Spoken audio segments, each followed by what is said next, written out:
Mi padre nunca fue muy hablador, por eso nunca le llegué a conocer como persona. En cuanto a mi madre, sí, solía hablar, pero nunca llegó a abrirse a mí, y supongo que nunca hizo un gran trabajo como madre. ¿A quién te sentías más unida? ¿A tu madre o a tu padre? ¿Más unida a mi madre que a mi padre? ¿Que a quién te sentías más unida?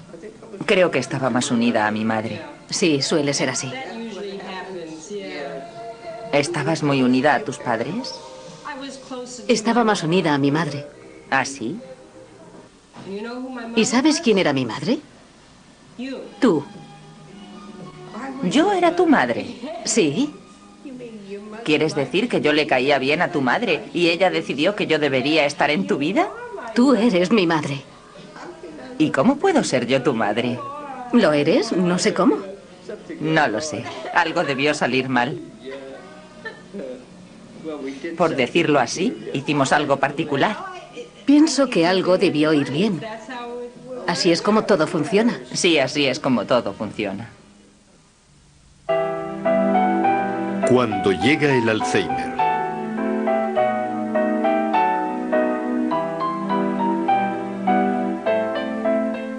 A lo largo del camino hubo algunos momentos cruciales. Como la primera vez que me dijo, ¿cuál es exactamente nuestra relación? O la primera vez que me preguntó si yo tenía algún hermano o hermana. O si había estado alguna vez en Nueva York, donde nací. O si alguna vez había conocido a Vanes, mi padre. También una vez me preguntó que si habíamos ido a la escuela juntas. Y poco a poco te vas acostumbrando a cualquier sorpresa.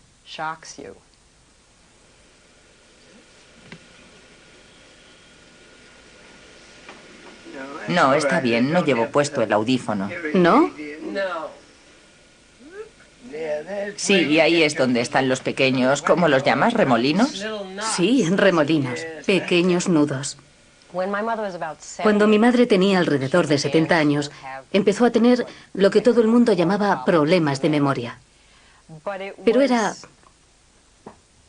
el tipo de cosa que tengo yo, para lo bueno y lo malo. Pero es el tipo de cosa que tiene mucha gente. Se volvió algo repetitiva y luego más repetitiva. Y mientras mi padre estaba vivo, él era algo así como el encubridor. Él la protegía. Y supongo que el primer indicio de que esto era algo más que el volverse un poco olvidadiza se dio cuando mi padre murió. Y ella fue capaz de llamarme para decírmelo. Volví a casa, volví a Nueva York. Cuando llegué, ella no sabía dónde estaba el cuerpo. No tenía ni idea de lo que había pasado con el cuerpo. Y de hecho, durante los días siguientes, no tenía ni idea de que había muerto. Y no paraba de preguntar que dónde estaba. Era un poco desconcertante el decir todos los días, esto murió ayer.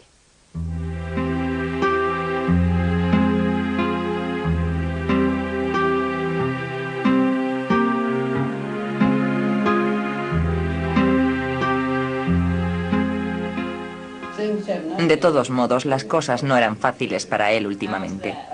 ¿Por qué? No estoy segura de si está sano o no. Y no creo que es su salud. Podría quedarle poco de vida.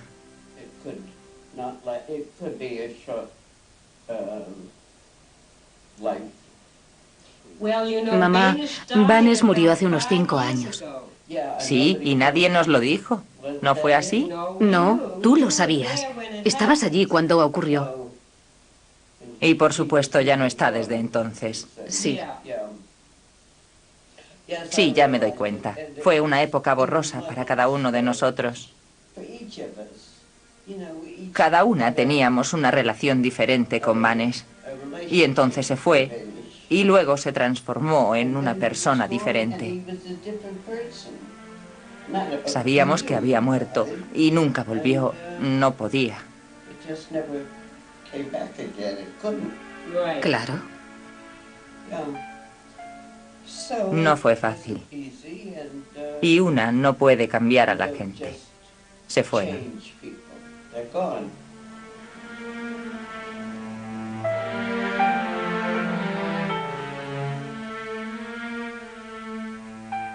A pesar de que a algunos niveles podía estar completamente confundida, al mismo tiempo podía manejarse sorprendentemente bien. Y en aquel momento lo que quería era volverse a California, que es donde creció. Y entonces empezó mi función como la supervisora de su vida.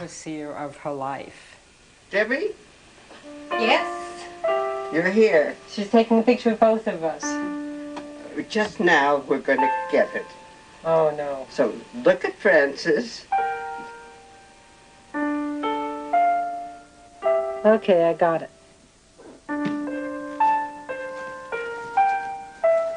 I should have. Debería tener una llave.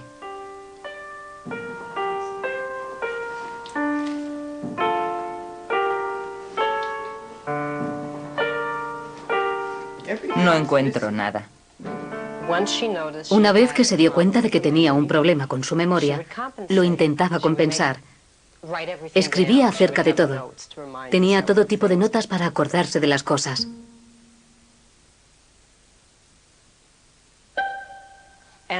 Y creo que la primera vez que las notas empezaron a convertirse en un problema y dejaron de ser una ayuda fue en la época que yo más tarde llamaría la etapa del dentista.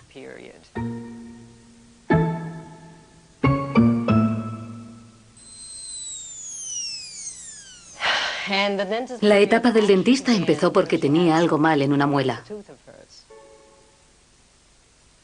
Y empezó a escribir notas porque tenía miedo de perder la cita con el dentista. Y las notas se apilaban y empezaron a convertirse en una obsesión.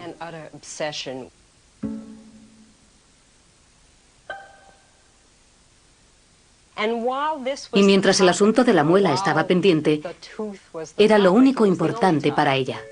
Es decir, era de lo único que se hablaba durante semanas.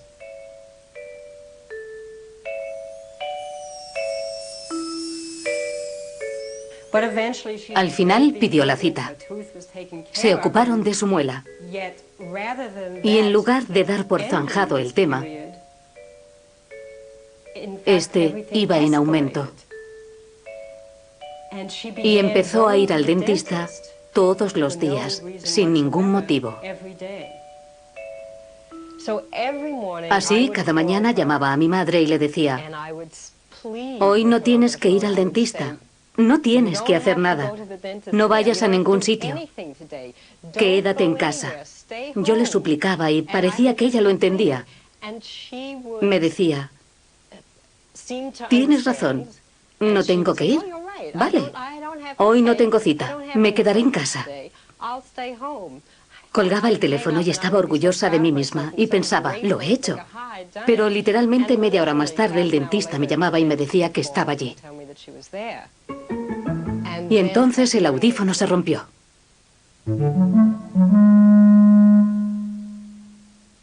Esto sucedió en una época en la que todavía no me había dado cuenta de que las notas eran el enemigo. Y caí de lleno. Le escribía sus notas. Pero ella las volvía a copiar. Entonces llegábamos a tener un montón de notas del audífono. Y con ellas, de alguna manera apareció mi número de teléfono.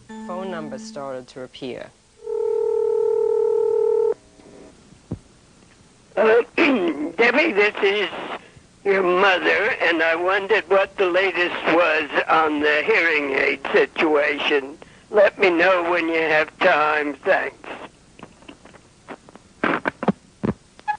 Monday, 10:30 a.m. Debbie, I'm your mother, and I think that the, what do you call it, the hearing aid has improved. Do you know?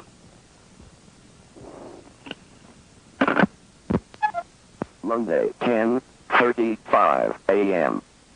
I'm Doris Hoffman, Debbie Hoffman's mother, and I want to get some information on hearing aid batteries. Thank you. Monday, 10:46 a.m. I'm Debbie, your daughter, and I wanted to know about the hearing aid. Are you there? Monday, 11:02 a.m. Debbie, you were talking to me, but I wanted to find out if there's any news about the hearing aids. Did you follow or did you hang up? Bye-bye. Monday, 11:30 a.m.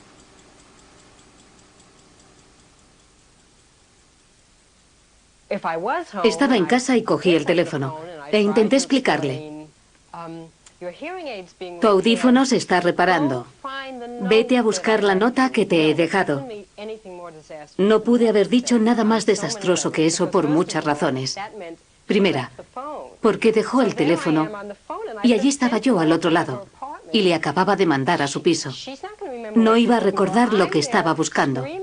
Después me puse a gritar, no, no, vuelve, vuelve.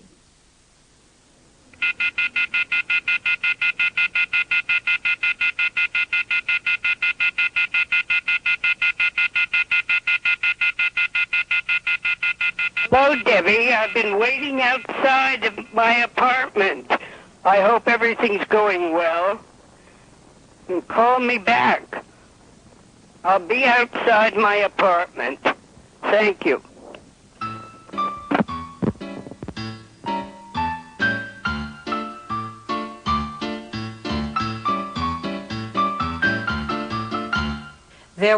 También hubo una etapa de Lorna Doone, en la que guardaba cajas enteras de galletas Lorna Doone por todo el piso.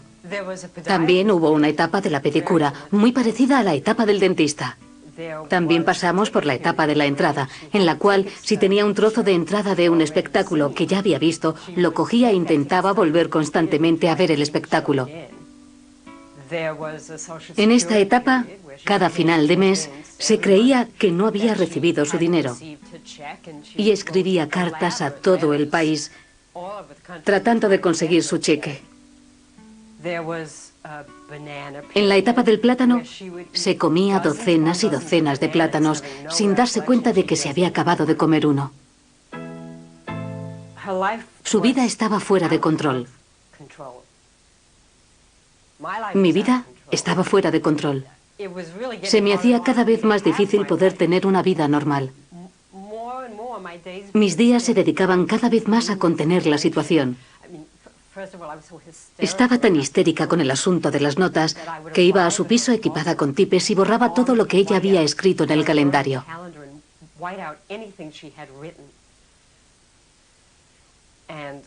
Después de un tiempo tienes que preguntarte quién está más loca, si ella o yo.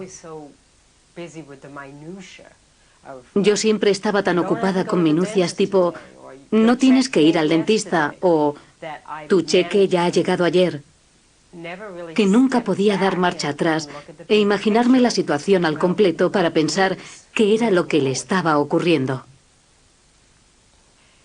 Al final la llevamos al médico. Yo entré y dije, sé que ha tenido una serie de pequeñas apoplejías, porque ese era el diagnóstico que yo quería oír y que yo quería que fuera.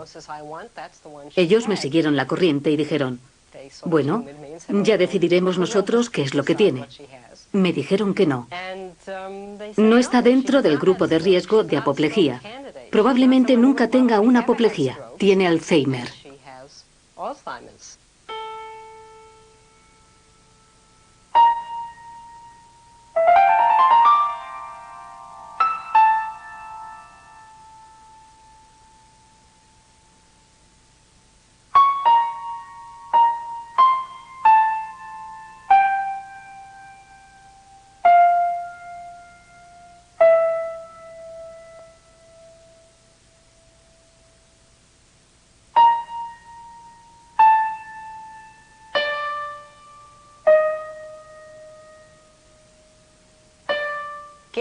El diagnóstico fue como un jarro de agua fría. En esa época, el Alzheimer era una enfermedad bastante popular. Había oído un montón de cosas acerca de ella. Un montón de cosas deprimentes y tristes. Como por ejemplo de gente tirada en posición fetal, incapaz de comer y de hablar. Y mi madre no era así. Pero de repente me di cuenta. Suponía que iba en esa dirección.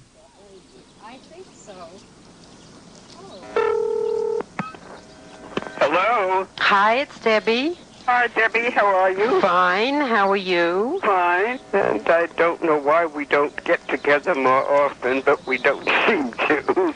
Well, we got together last night. Oh, heavens. What did I do last night? Last night we all had dinner together. Oh, yes. Oh, I'm in disgrace. Oh, that'd be awful if we all failed the course. Do they give grades now in school, in college? Well, we're not in college, so we don't have to worry about it. Oh, we don't do anything then anymore. You don't get college grades. No, we don't have to do that anymore. Oh, what do you do? Do you do just passing or what? Well, we're not in college, so we don't have to worry about any grades. So it's whatever the university decides it will talk about. Uh-huh. I guess. I don't know what else they do. Mi madre fue a la Universidad de California. Se graduó en la Escuela de Trabajo Social de Columbia. Y sé que se podría decir que mi madre era una snob intelectual que, a pesar de vivir en California, no se dignaría a leer el Chronicle, porque estaba por debajo de su nivel. Solo el New York Times era lo suficientemente bueno para ella. Y un día entro en su casa por la tarde y ella tenía puesta la televisión. Estaba viendo el programa de variedades de Ed McMahon, en el que salía un niño con un traje horrible de color oro bailando claqué. Nunca me hubiera imaginado a mi madre así. No solo lo estaba viendo, sino que lo estaba disfrutando eufóricamente, riéndose. Yo me enfadé. Esta no es mi madre. Esto no es para ella.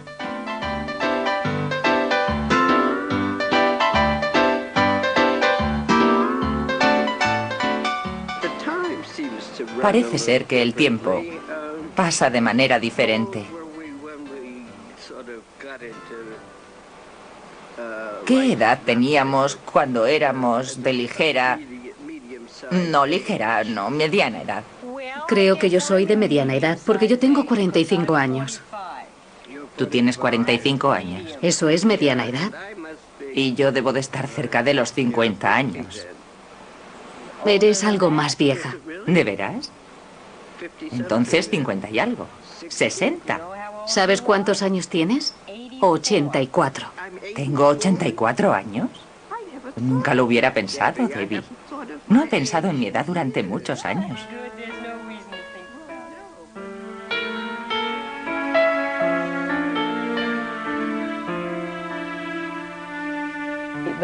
La primera en desaparecer fue la memoria inmediata. La memoria reciente. Podía recordar quizá un par de años atrás. Luego esa memoria también desapareció. Principalmente la parte de tu vida que mejor recuerdas se remonta a más atrás en el tiempo. No creo que recuerde a nadie de dónde empezamos. Naciste en San Francisco. Sí, supongo que sí. Y después te mudaste a Nueva York y viviste allí mucho tiempo. ¿Con quién? ¿Estaba yo con alguien en Nueva York? Conociste a Vaness y estuviste viviendo con él durante casi 50 años. ¿Quieres decir trabajando con él o cómo? Sí, trabajabas y vivías con él. No me acuerdo de eso.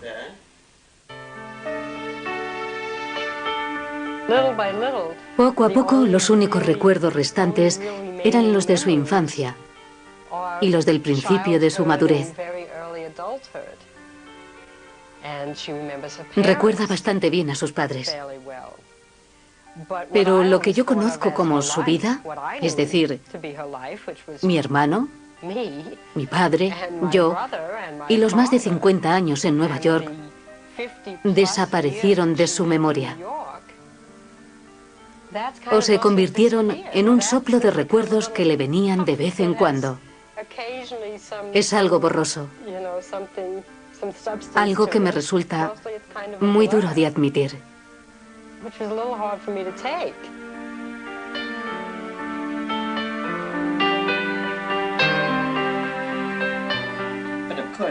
Pero siempre te reconoceré, porque te conozco desde que eras pequeña. Me conociste justo cuando nací.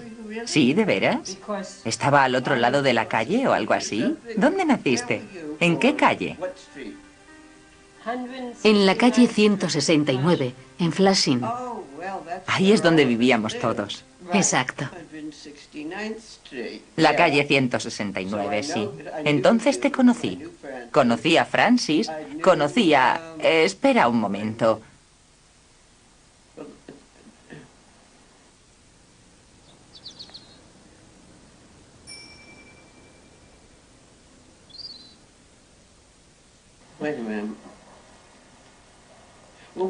¿Qué hice yo durante todo este tiempo?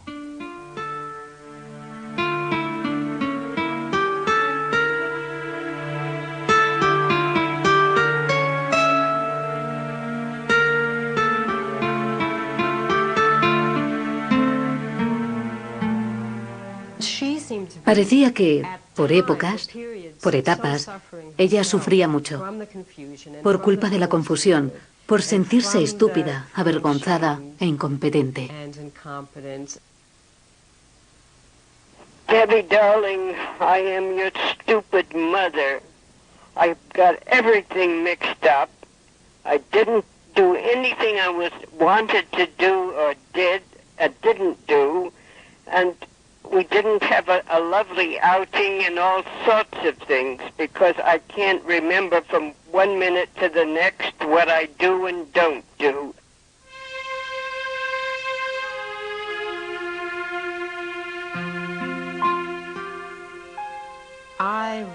Yo quería muchísimo a mi madre cuando era una niña.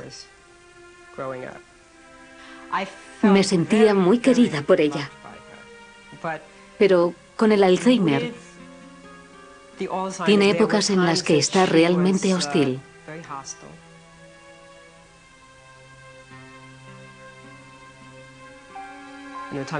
En algunas estaba particularmente hostil conmigo, porque yo era la persona que la estaba vigilando, tratando de mantener el orden. Eso era tan frustrante para ella que se revolvía y me veía como un enemigo, y eso era verdaderamente doloroso.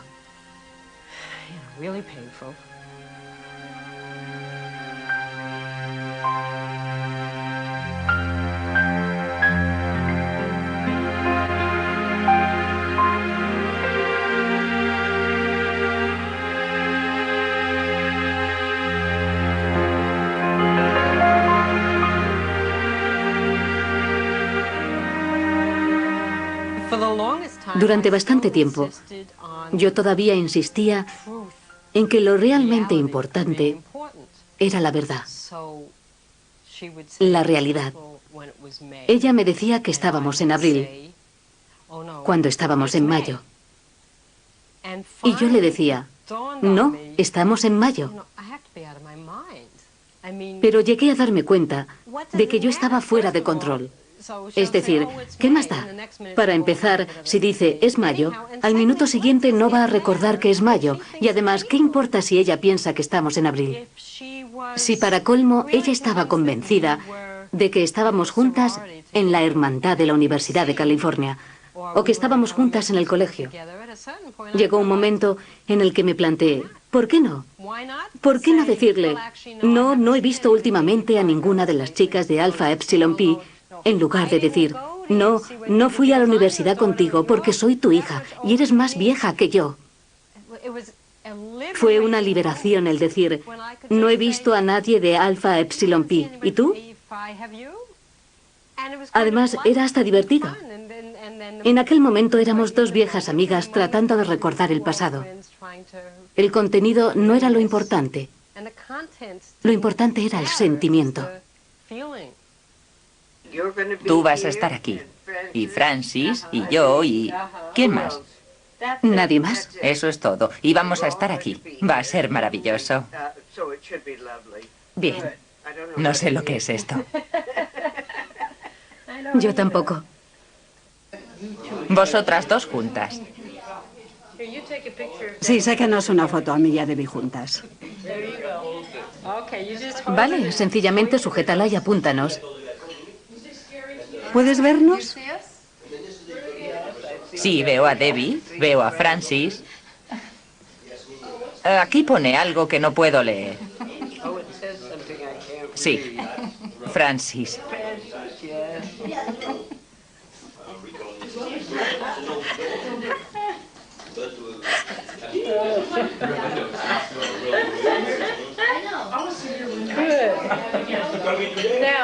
Muy bien, ahora ya nadie puede decir que nunca has sacado una foto. Eso es.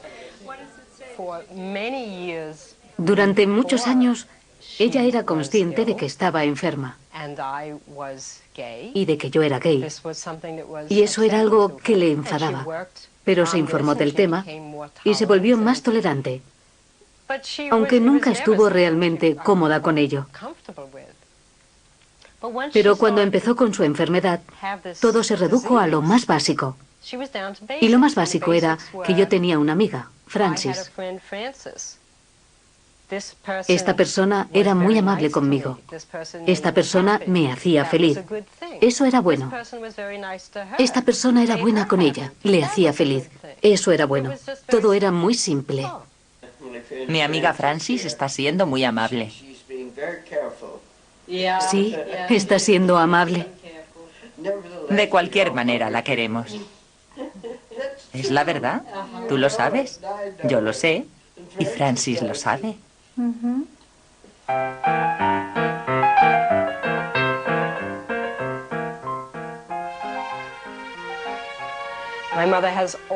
Mi madre siempre ha sido muy independiente, fuerte y solitaria. Para mí, su independencia era mucho más importante que el protegerla a todas horas.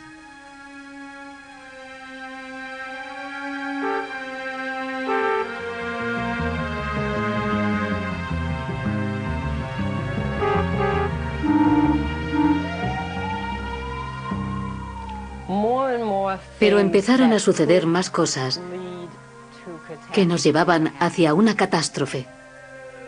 Hi, it's Debbie. Hi, Debbie. How are you? Well, I'm fine. I understand you got locked out. I got what? You got locked out of your apartment. No, I didn't. Yes, you did. Somebody just called to tell me that. Well, they may have. I've been here all the time. Well, no, you haven't. But you have to be sure you stay there. You can't go out wandering. You stay... But I was there in the building. Well, you were out of the apartment and you got yourself locked out. Well, I didn't. No one else did. I don't know what you mean. Well, you just have to be sure you stay home. Well, I do stay home. Everyone was staying home. Yeah. It was everybody who had an apartment. They said, let's all stay at home, and we all stayed at home. Okay, well, that's good. You just stay there. Yeah, it was the thing to stay at home. All right, now you stay home for the night. All right, I'll stay home for the night. Okay, good. Okay, I don't like sleeping alone anyhow, and so I'm very happy to be in my bed by myself. You put your pajamas on. Yes, of course. And all is well.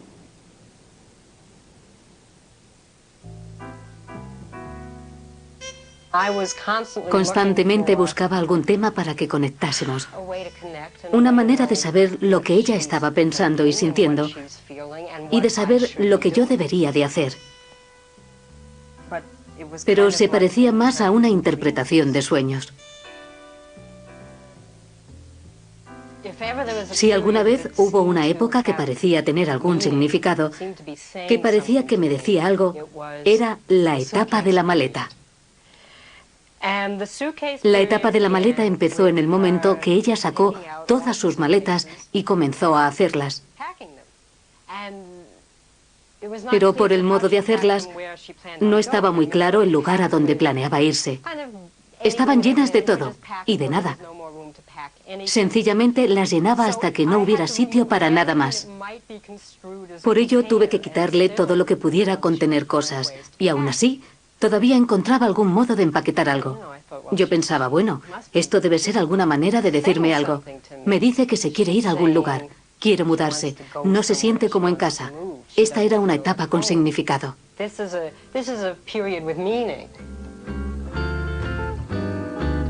Pack up all my cares and woe. Here I go singing low. Bye bye blackbird.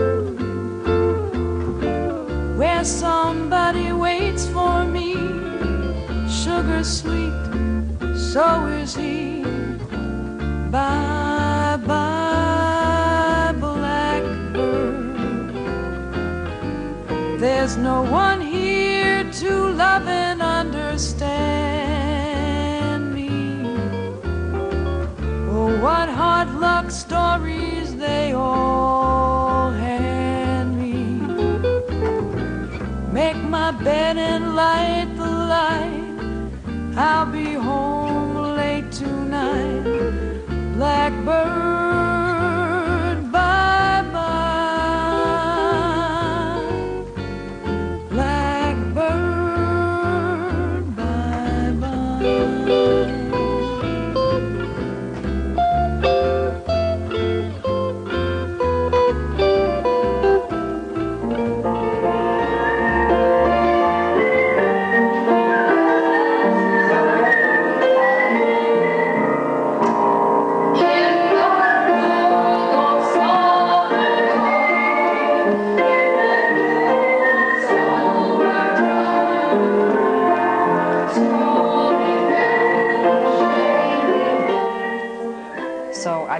Por eso comencé a buscar una residencia.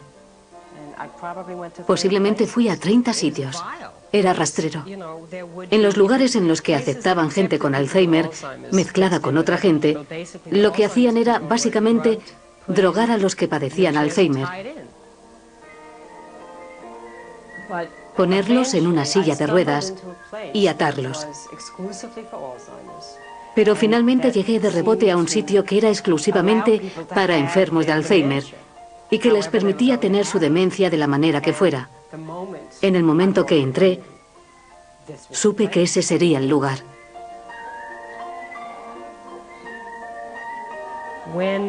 Cuando hablé con la directora acerca de cómo llevarla allí y de cómo se lo iba a decir, ella me dijo, no le diga nada, lo cual me aterrorizó. Pensé, ¿qué? ¿Voy a secuestrar a mi madre, meterla en un coche, traerla a un lugar extraño y abandonarla ahí? Ella me dijo, confíe en mí, no intente explicárselo, solamente conseguirá que ambas se inquieten, no será capaz de discutirlo con ella. La noche antes de la mudanza fui a cenar con mi madre y me dijo, ¿sabes? Señalando el apartamento, ¿sabes? Cuando iba a la universidad solía vivir... Tenía una habitación en ese piso. Algunas veces voy y ceno allí, e incluso otras veces me dejan quedarme a dormir, pero no creo que vuelva a dormir allí.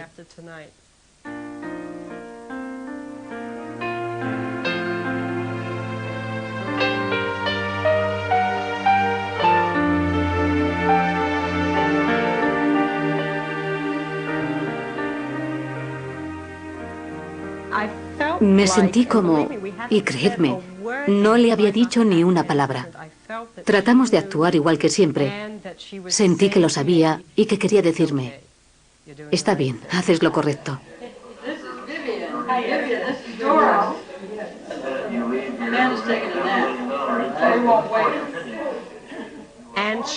Y ella fue muy cuidadosa para entrar.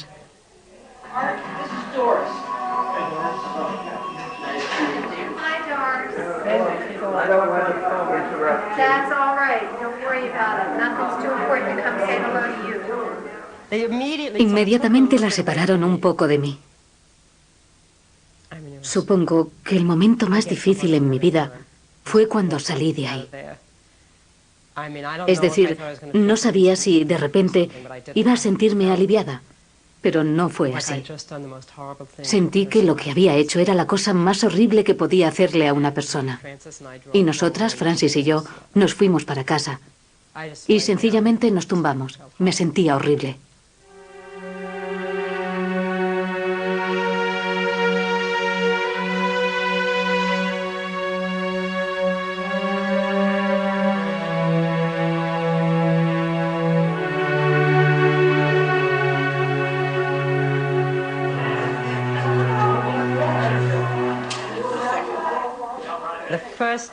La primera vez que volvimos a ver a mi madre fue 2 días más tarde. Y estábamos tan asustadas por lo que nos podíamos encontrar. Y estaba echando una siesta cuando llegamos. Entonces se despertó diciendo un montón de cosas. Y de vez en cuando, lo escribí todo más tarde porque fue impactante, y de vez en cuando levantaba sus brazos y decía, ¡ay, qué alegría! Y entonces miraba a su alrededor. Es encantador. Bien, de maravilla. Sí, es divertido.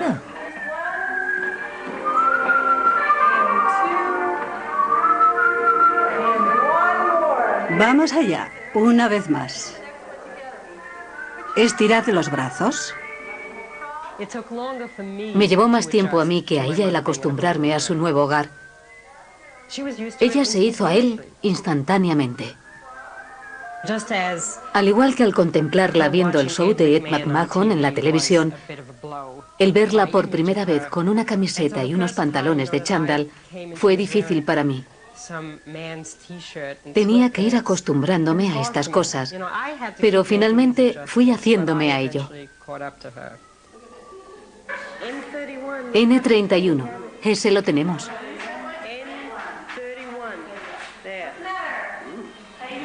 ¿Eso quiere decir 31 centavos? No, es solo el número. Y si completas una línea entera, entonces ganas. No creo que lo consiga. Bueno, la última vez lo conseguiste. ¿El qué conseguí? La última vez ganaste. No recuerdo eso.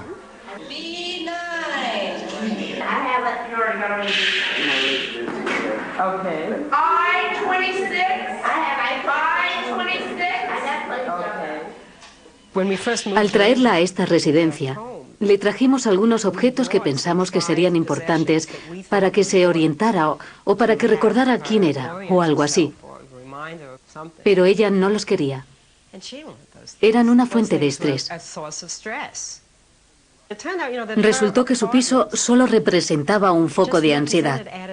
A pesar de que en él no tenía nada que hacer, estaba lleno de sus cosas, de su vida, de algo que no podía recordar. Por eso significaba que le era familiar, pero no sabía exactamente qué era. Y de ahí surgía la ansiedad. Quitar todas esas cosas fue una liberación para ella. Bingo!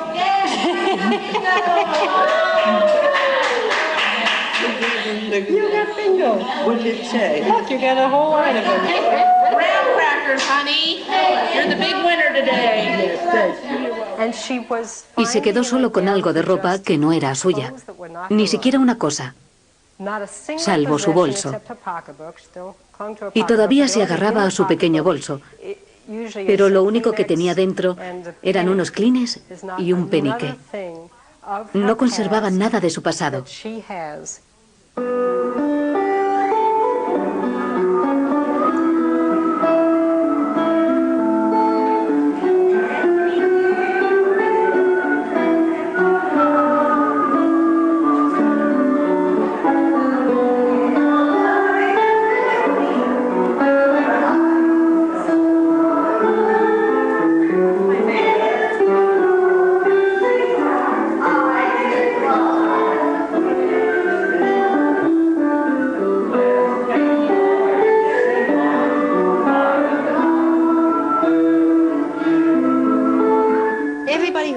Todos los que están aquí tienen una enfermedad que preferirían no tener. Todos se van a poner peor. Todos van a morir con la enfermedad que padecen. Y no hay nada gratificante en eso.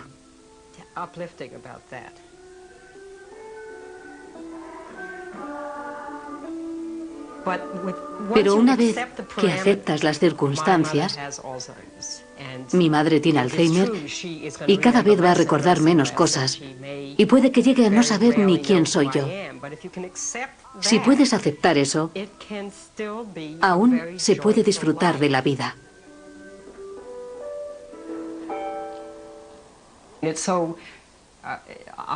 Por un lado es tan malo, pero aún tan profundamente real,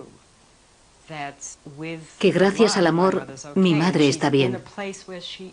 Y ella está en un lugar donde recibe un amor constante e incondicional. Y se encuentra perfectamente bien así. Y con eso es feliz.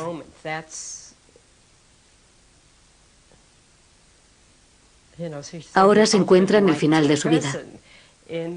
Es algo así como la última persona iluminada con esos... Bueno, no sé qué recuerdos. Es decir, yo me siento unida a mis recuerdos. Me siento muy unida a los recuerdos de mi infancia. Y ellos me dicen quién soy. Pero supongo que ahora para mí está claro que todavía puedes ser alguien sin recordar un pasado. Todavía puedes definirte sin tu pasado. He tenido un sentimiento reconfortante porque algunos de nosotros dijimos una frase aquí o allá y yo justo ahora, durante la última hora, he comenzado a pensar que todos formamos parte de un todo. De eso fue de lo que me di cuenta hoy. Bueno, justo ahora. Y estoy feliz por eso.